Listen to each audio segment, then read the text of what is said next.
Hello everybody and welcome back. This is Death River here and we are playing some more Dark Souls 1. In the previous episode we ended up completing the Northern Undead Asylum and killed the Asylum Demon. We are now in the game proper, in the realms of Loredron, and we've been dropped off at the Firelink Shrine. One thing I wanted to go over really quickly before we get moving is, I said something in the last episode that I'm not sure if it came off properly, but I kind of said that humanity caps out at 10. What I meant by that is your liquid humanity, which is the meter in the upper left-hand corner, that actually caps out at 99, but the effects kind of stop after you get to 10 and you're in human form.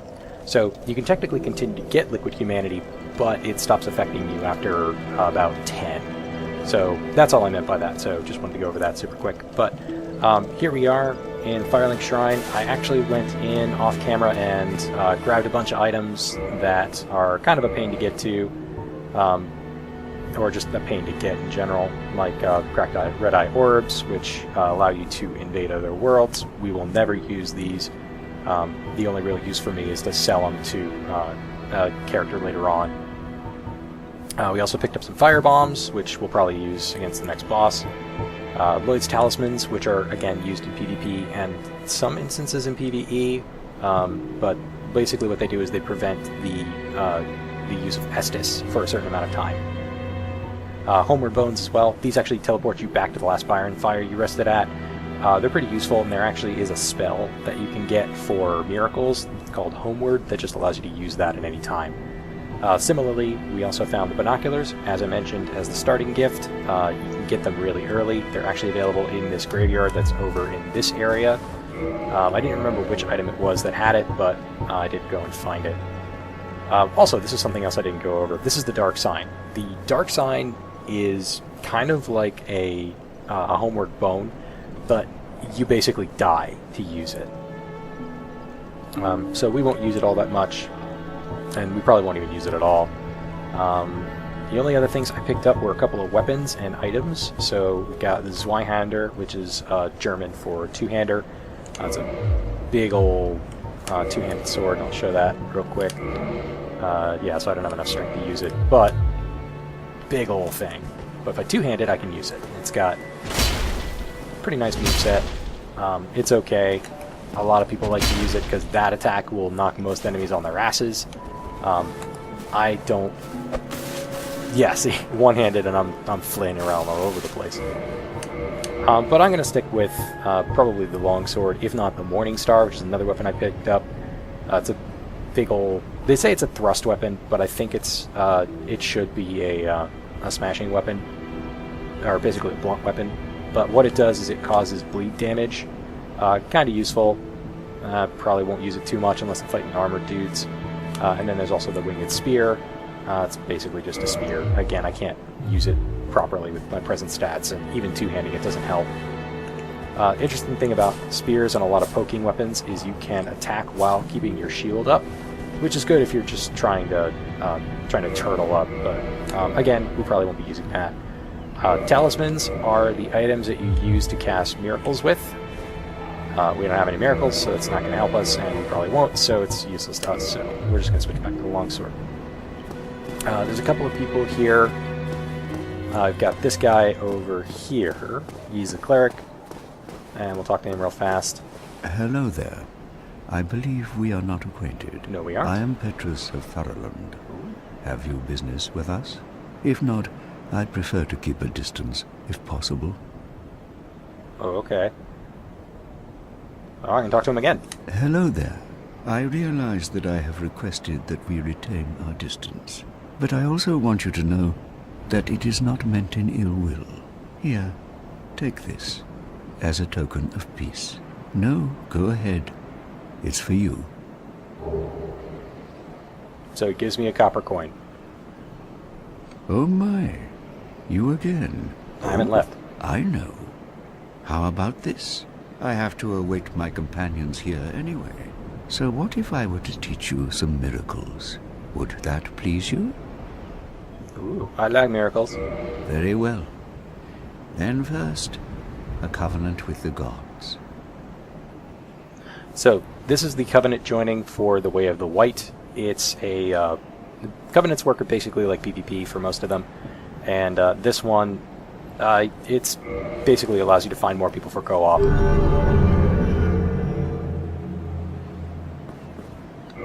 Now let me share my miracles. Only their ultimate effectiveness will be determined by your efforts and your faith. But I'm a faithless heathen. Or heathen. Heathen. Let's see. So this is another thing I didn't go over, but they are gestures, and I don't need Come again. anymore. The effect? Yeah. So these are your emotes. You press the back button, and you can select any emote you want. I personally like bowing, and there's a couple of other ones. Wave is pretty good. Let's see. Let's change point forward to shrug, which is the one we just learned. Yeah, what you doing? But that's basically all I use him for. He's actually got a lot more story to him, where he meets up with a bunch of companions and ends up being a right dick to them in particular, but they don't say that specifically. And if I were more interested in the lore of it and more interested in going into the story, we may end up going into that. But for now, probably not. It's a little convoluted. Well, what do we have here? You must be a new arrival. I am. Let me guess. Fate of the undead, right? Well, you're not the first. Oh, but am I there's not? no salvation here. You'd have done better to rot in the undead asylum. But too late now. Well, since you're here, let me help you out. Okay. There are actually 2 bells of awakening. One's up above in the undead church. The other is far, far below. Up in that in area. the ruins at the base of Blight Tower. Way down there. Ring them both, and something happens. Brilliant, right? Not much to go on, but I have a feeling that won't stop you. So, off you go. It is why you came, isn't it? To this accursed land of the undead. Yes. So, this guy is the Crestfallen Warrior. He appears in Demon Souls, Dark Souls 2, in some one form or another. They're basically people who have lost their purpose in life and have basically given up. He is particularly a douchebag. In Dark Souls 2, he's not too bad, and in Demon Souls, he's not too bad either, but this guy, he's just a right dick. No response. She cannot speak. So this is a Firekeeper. She actually maintains the fire that's burning above us in the Firelink Shrine. She keeps it burning forever, and there's a bunch of these kinds of characters around, and if you find an item called a Firekeeper's Soul, which we're actually going to go get a couple of those right now, you can give them to these people and they can reinforce your Estus Flask to make it heal for more. Normally, the Estus Flask will heal you for 300 health, which it does right now, and then it will heal you for an additional 100 up to +3. So at +1, it'll heal for 400, at +2, it heals for 500, and at +3, +2 heals for 600. You can cap it out at +7, and after +3, it heals for 50 each. So it goes 650, 700, 750, and 800 at the max.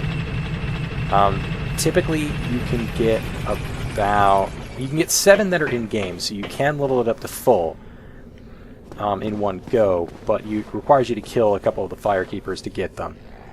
If you don't kill any of the Firekeepers, you can get up to 4. Yeah, this place is a bit creepy, isn't it? Yeah. Soul of a Nameless Soldier. I picked up a bunch of those earlier. They basically give you... They're solid souls, I guess. Like, for example, this is Solid Humanity. If you use it, it goes and becomes Liquid Humanity, which goes up into your bar, which you lose when you die. Any item in your inventory, though, doesn't die, so you can use it doesn't disappear when you die, so you can use that at any time. It's similar to those White Souls. And we are currently in New Londo Ruins. So there's a couple things around here. What are you looking at, buddy? Just lounging, chilling? Yeah, alright. Down here is a blacksmith. Rickert of Vinheim. He is a blacksmith to upgrade your magic weapons. We won't talk to him. He is really nothing for us at this point, and probably never will. But as I said, the white souls that you find on the ground, you can use it at any time. Some people will say you want to hold on to all of them and use them when you're close to leveling up, and use those to just tip you over the edge. You can certainly do that. I find that I usually just use them all, and use that to get more levels a little bit more soon. A little quicker, I guess. Break this guy, and get something that is vital to complete this area. Transient Curses. So, the area that we're going into is actually New Londo Ruins. It's an interesting zone, and is actually one of the last areas you want to do, and probably will be one of the last areas I do in the game when I complete it. Simply because the boss here is such a bastard. But what we're doing here right now is that item over there we're going to try to go get. Again, I haven't done this soon. I usually do this area a lot later. But I'm probably going to die here a bunch of times. I don't know how tough these enemies are going to be. I'm only going to use one of these transient curses. But what they do is they allow us to affect and be affected by these ghosts. Okay. That's not good. So, instant bad idea. Ow. Not good. Okay, so there's two reasons why we're here. One is to get this item over here, which I may end up just dying to get. Grab it. And it's a Firekeeper Soul, so we're going to grab that early. This is going to suck. Yeah, I'm probably going to die here. Ow. Oh, nope. Not going to happen. Yep, I'm going to die. I am so dead. Yep, dead. That's okay though, it's only 700 souls. It's not a big deal, I can get more later.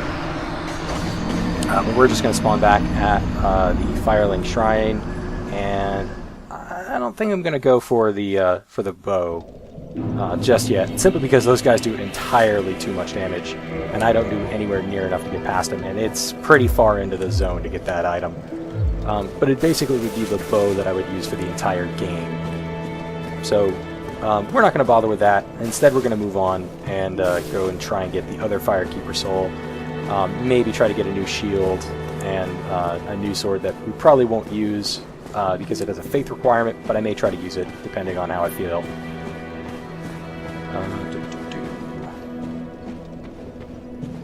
Nope, and the elevator is still down there, so we have to go pull this and bring it back up.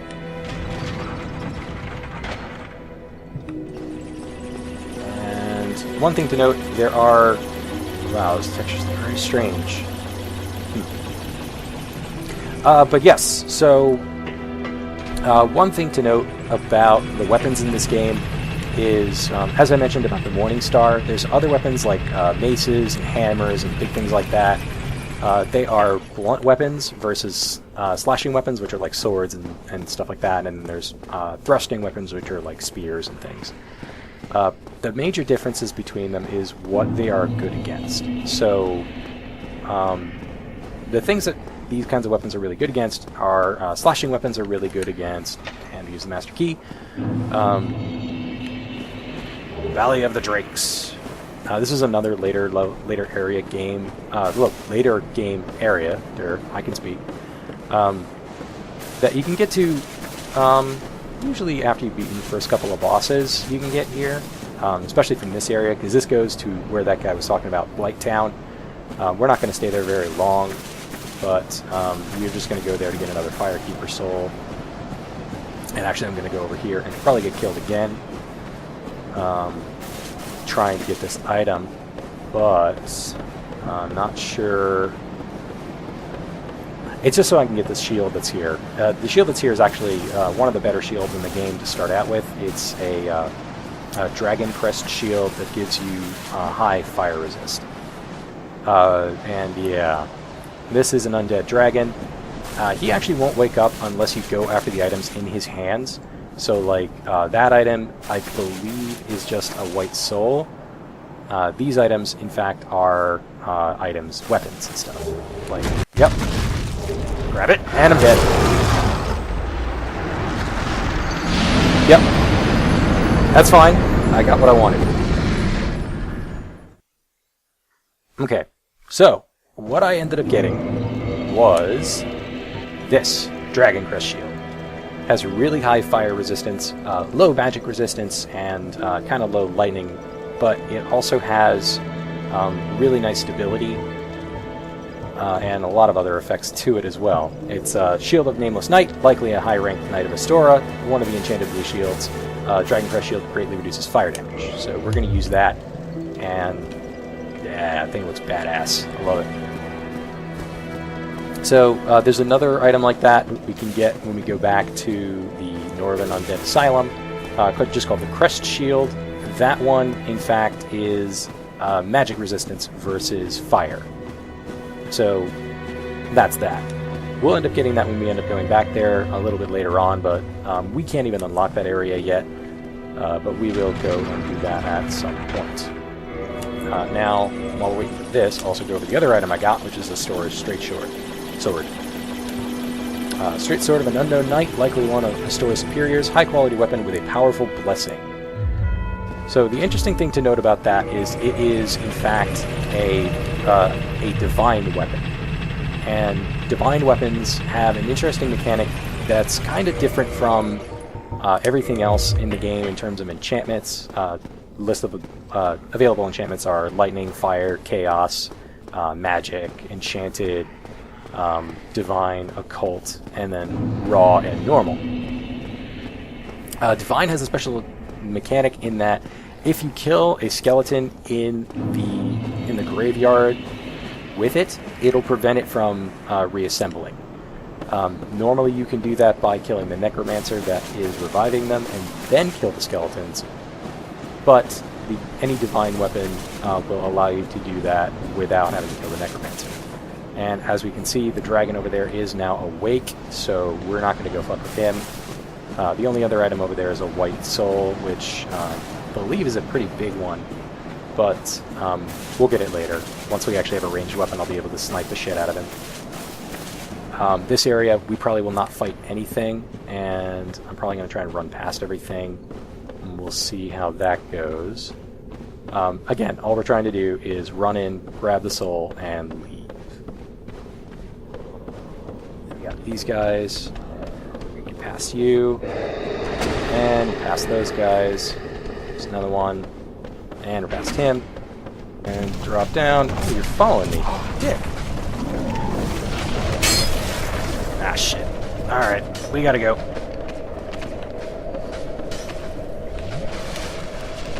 Okay, so these guys have already gotten me toxic. Toxic is an effect, as you can see, it's just draining my health constantly. Alright, get the item, get the item. Got it! Alright, cool. We got it. Alright, so, we accomplished what I set out. Whoa, how did I get 500 souls? Oh, I guess something must have fallen off a cliff or something. That's okay. I'm alright with that. Okay, so we have gone and gotten what I wanted to get early, and those are these two Firekeeper souls. Soul of a long-lost Firekeeper. Each Firekeeper is a corporeal manifestation of her bonfire and a draw for the humanity which is offered to her. Her soul is gnawed by infinite humanity and can boost the power of Precious Estus Flask. It can be used to gain humanity and restore HP at the cost of losing the Firekeeper soul to reinforce the Estus Flask. So, when you use one, if you decide you want to eat it, which I don't know why you would want to do, although one of my friends did do that by accident, not knowing how to use it, it will give you 5 humanity and heal you. But it's far more efficient to just upgrade your Estus Flask, and as you see, we now have it to +2, so this should get us nearly a full heal. Let's just double check my health. Yeah, so that'll get me nearly a full heal, because it'll give me for about 500 health. Okay, so we now have the 2 items I wanted to get, well, the several items I wanted to get, so we can start going through the game proper. And where we are going now is we are going to go to the Undead Burg, which is kind of the first area of the game. Yeah, so the other guys I'm doing like 14 damage to. These guys I'm killing like 2 hits. Ah, fucking fire bombs. Come here, you. Alright. And... nope. Come on, man. Dick. There we go. Okay, I'm going to kill him first, but there's an item over there that I'm going to go grab. And there's going to be an NPC that spawns over there later on in the game. And backstab! And he's dead. This guy. Yeah, okay. Go off the cliff. Off the cliff! Okay, so they're dead. Now I'm going to go down here and probably die trying to get this item over here. Grab this real quick, which I'm not entirely sure I remember. Okay, it's just a white soul. Heal up. And I don't know why I did that, but here we go. Okay, so we got the item. Well, we're going over to the item anyway. There will be a guy here who's a vendor. We'll meet him later on in the depths. Ring of Sacrifice. So a Ring of Sacrifice is an item that allows you to die, but then when you die, you don't drop your souls. You don't lose any of your souls, you don't lose any of your humanity, you just die. And the only problem is, though, the item breaks when you die, so you can only use it once. There's a section in the game where you do have to die, and there's no real way around it, so I usually save them for that. More white souls. One thing I also wanted to mention is that there's a mechanic in this game called overkill. Overkill is where you end up killing an enemy and doing at least 150% of their health and damage in a single swing. If you kill an enemy like that, you will gain an additional 20% souls for that kill. Rear ahead. Okay, whatever that means, buddy. And we are now in the Undead Burg. And you guys are being douchebags, and you're both dead. And this guy's going to throw some fire bombs at us, and misses, and he's dead. Oh shit. Okay. There we go. Almost rolled off the cliff there, that would have been bad. Weakness rolling. Need fatty. Okay, why not? I don't believe I've ever done a run of this game where I haven't come into this game and just broken everything just by rolling around. It's just so satisfying. So, there's another fog gate. This is not actually a boss door. It's just a, like I said earlier, it's a milestone gate. It just kind of marks our entrance into Undead Burg. Another white soul. Can you hear me up there? No. Okay. So, this is another path that's kind of hidden out of the way. Go ahead over here. Another white soul. Oh, it's them. That's what's making that sound. Fucking hollows. Come here, you. Ow! There we go. I seem to be getting more service of the heavy attack on the longsword than I do with the normal attack. That's kind of surprising, actually. But this is kind of where the hollows kind of hang out. It's their little town, I guess. Enemy ahead. Okay, well, I'm assuming there are enemies everywhere, game. Well, and these guys think that's clever.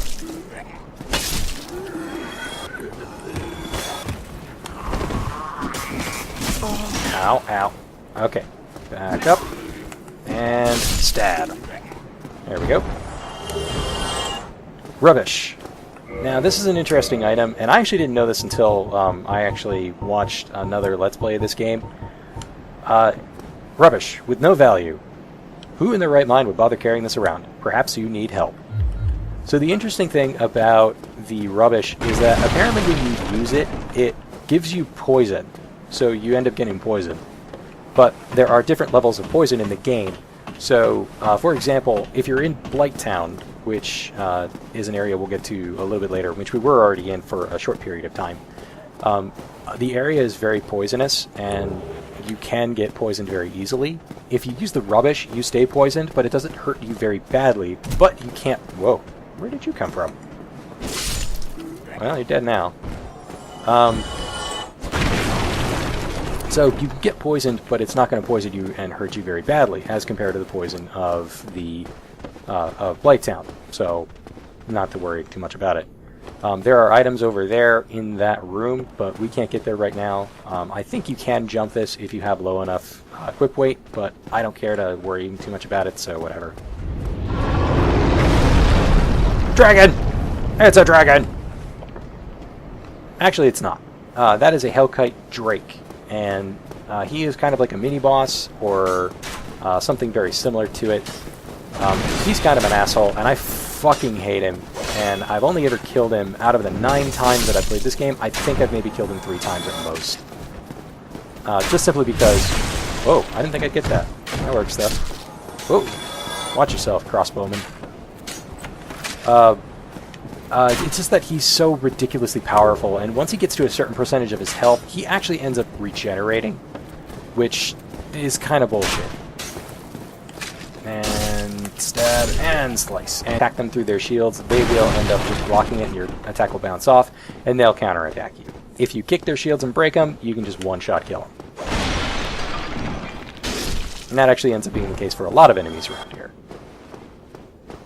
And we're going to talk to this guy. No, do not try attacking. It's a bad idea. Well now, you seem to have your wits about you, hmm? Then you are a welcome customer. Oh. I trade for souls. Everything's for sale. Cool. Alright, well, let's see what you got, buddy. So he's got the residence key, bottomless box, and then he's got some weapons, which we may end up buying a short bow. Well, we probably will, actually. And then you got chainmail armor, which we'll never use, so screw it, don't need it. But... anything that I want. Well, I need the residence key, and I'll need the bottomless box and the repair box, but... Thank you, kind. I don't have the souls on me right now, or wait, I do. And these are the souls I got while just running around. Now, this is probably the most tedious thing in all of Dark Souls 1, and part of the reason why I love Dark Souls 2's usage of this mechanic is that in the menus, if you go in here, you can go and see that there are these white souls. You can use them, but the moment you use them, it kicks you out of the menu, and you can only use one of them at a time. So, it kind of makes it a bit of a pain in the ass if you're trying to use multiple souls and trying to empty out your inventory. So, what you can do is you can equip them to your equip slots right there, and just use them as normal items. Now, for us, I hope you...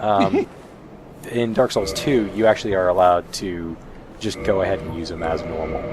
And you can use as many as you want at any given time. And we'll use the last one, see if we have enough for a short bow. Should be... yeah, okay, so we have enough for the short bow and maybe a bit of ammo. What was that? Oh. Okay, so... my short bow, and... I can load my 6 arrows.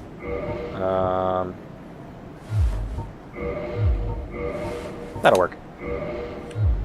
Oh, thank you. So the wooden arrows are kind of shitty, but we're going to use them to get an item that is pretty strong early on, is considered a noob item, but screw it, it's really powerful, so I'm going to go get it. We're going to go ahead and clear out a little bit of this zone, a little further. Actually, no, I need to go that way, I need to go this way. Okay, so we're going to go this way. Okay, and down here, try eliminating one at a time. And, whoa, I am amazed he missed with that. There we go.